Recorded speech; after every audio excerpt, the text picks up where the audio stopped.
If we go back as far back into history as we can possibly go,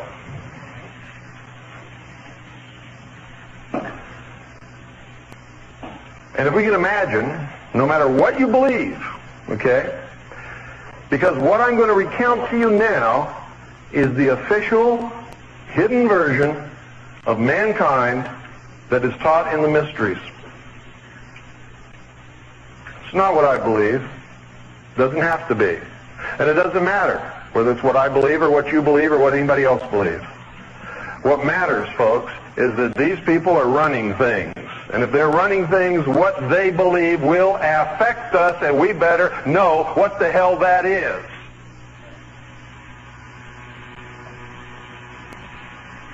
Because that's what's driving them. Drives them. Whatever's driving them that's going to affect us, we have to understand to be able to combat it. A general that goes upon a battlefield without a knowledge of his opposing enemy commander, his abilities, his tactics, his forces, the weapons at his disposal, and the morale of his men, is most probably going to lose that battle. Those of you who have been in responsible positions in the military, you understand that.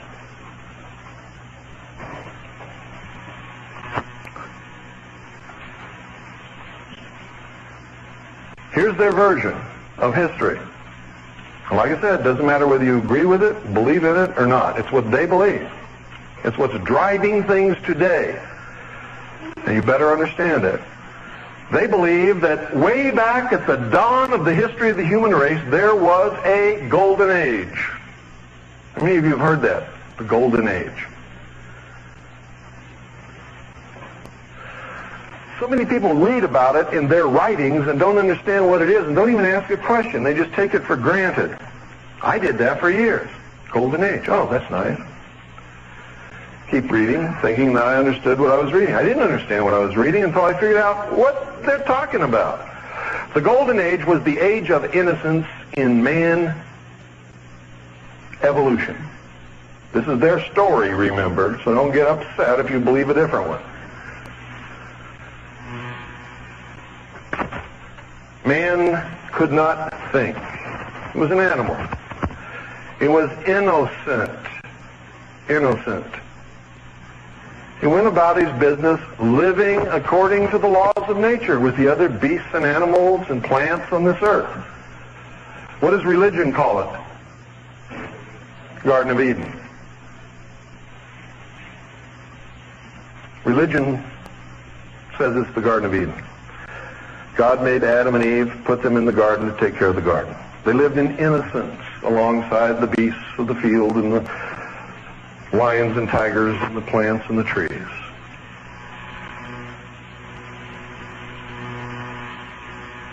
Back during that time, man was, they say, vegetarian. Ate roots and plants and nuts and berries just like many of the animals did.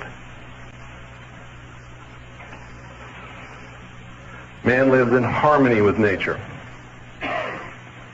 At some point during that time, some man had an original thought. What is that called in religion? Original sin. Man wasn't supposed to think. Okay? This is what they say. Had an original thought.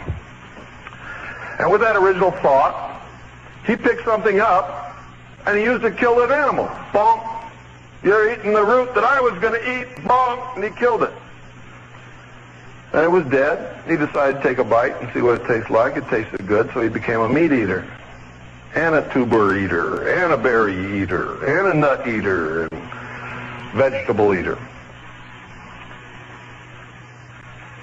And somewhere along the line, man had learned to use this club. The man that could use the club was more powerful than other men. Just like today, folks, there are people who seem to catch on quicker than others.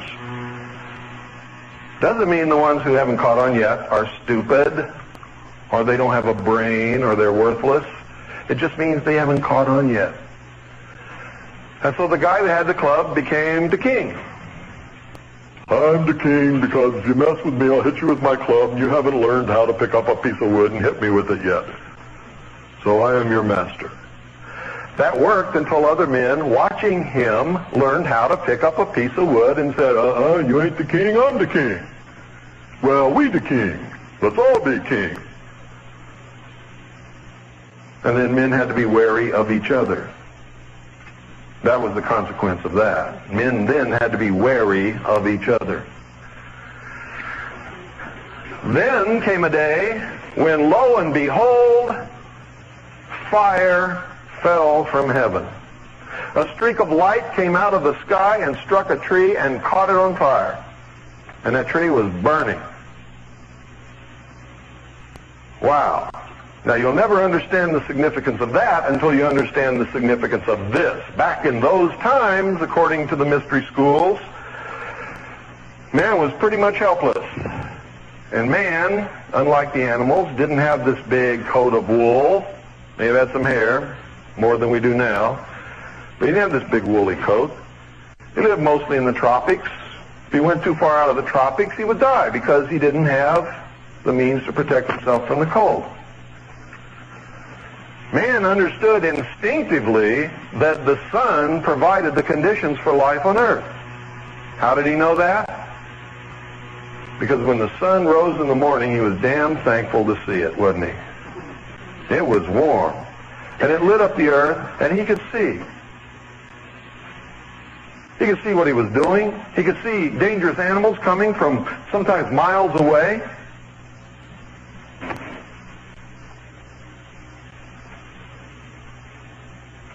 And he instinctively knew that the sun was giving of itself for him and for the plants and the other animals on the earth to live. And in giving of itself, it would all of a sudden sink down and disappear and die. Man lamented that passing. He would spend the night huddled in fear, praying that the sun would come back and save him from the darkness. So the sun became the Savior of man as it rose every morning and died every night. Man learned to confront the Prince of Darkness, and a battle raged between the forces of light and the forces of darkness every 24 hours. That was the beginning of the first religion according to the mysteries. And the first man who learned to predict what happened in the heavens became the first priest. And the priest was the one who sat the first king on the first throne by using what? The gift that Prometheus brought to man. Who said that? I heard the word. What is it? Fire.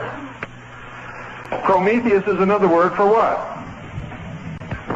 Lucifer. How art thou fallen from heaven, O Lucifer, son of the morning? Lucifer was what? The great angel of light. In the mysteries, they believe that the story of Adam and Eve in the Garden of Eden is a metaphor for the evolution of mankind. Now remember, this is what they believed. That man was being held prisoner in the bonds, the chains of ignorance in the Garden of Eden by an unjust and vindictive and terrible God. He was set free by Lucifer through his agent Satan with the gift of intellect, which was brought to man with fire. The story of Prometheus bringing the gift of fire from heaven to mankind is a story of Satan enticing Eve and then Adam through Eve to eat of the fruit of the tree of knowledge of good and evil. In other words, they believed that the great fall of man was not a fall at all, but but was a tremendous gift from Lucifer, who is their God. What does Lucifer represent? The intellect, knowledge. Some man went to that tree when it was burning after it was struck by that lightning, after Lucifer was flung out of heaven by God. In Greek, he was called Prometheus, gave the gift of fire to man. Fire has ever since been the symbol of learning, knowledge, intellect. Why do you think every great book of learning has inside the front cover a lamp with a flame or a torch? Why do you think after they killed him they put an eternal flame on the grave of John F. Kennedy? It represents the conquering of nature and the universe by the mind, the intellect of man. It represents the apotheosis of humanity, the perfection of the race which they seek. Deep stuff, huh? It is deep stuff, but you have to understand it in order to be able to combat it, or to be able to work it to your will instead of being worked to their will.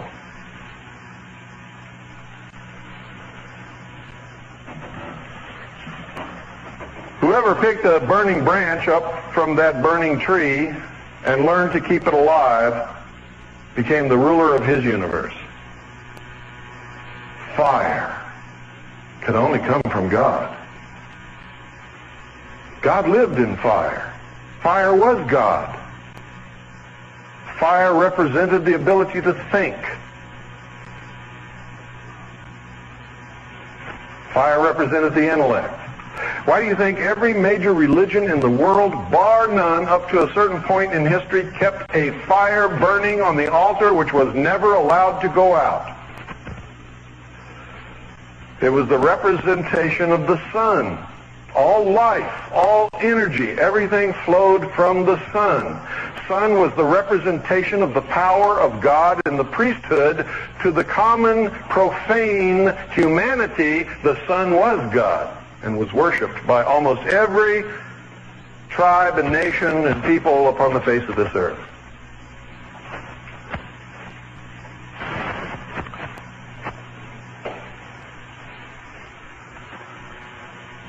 It's important that you understand this because you're going to see this symbology everywhere. How many of you have really been to Dealey Plaza? What did you see there?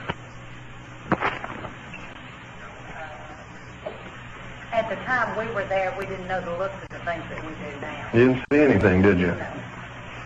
People go there every day. They don't see anything. How many of you knew that the ancient pyramids were never burial chambers? Never.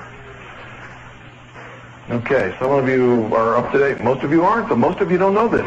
They were not burial chambers. They were temples of initiation in which the candidate was placed in the sarcophagus, suffered a mystical or symbolic death, lay 3 days in the coffin alone, and then was raised by the grip of the lion's paw, given a new name, and sent through the initiation in the passageways of the pyramid. How many of you knew that the sum total of all of the knowledge of the primitive peoples was built into the pyramids to be passed on to the initiates? The mysteries are old. Freemasonry is old.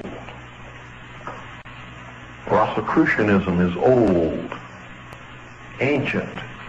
It began when the first man picked up a branch burning and learned how to keep it alight.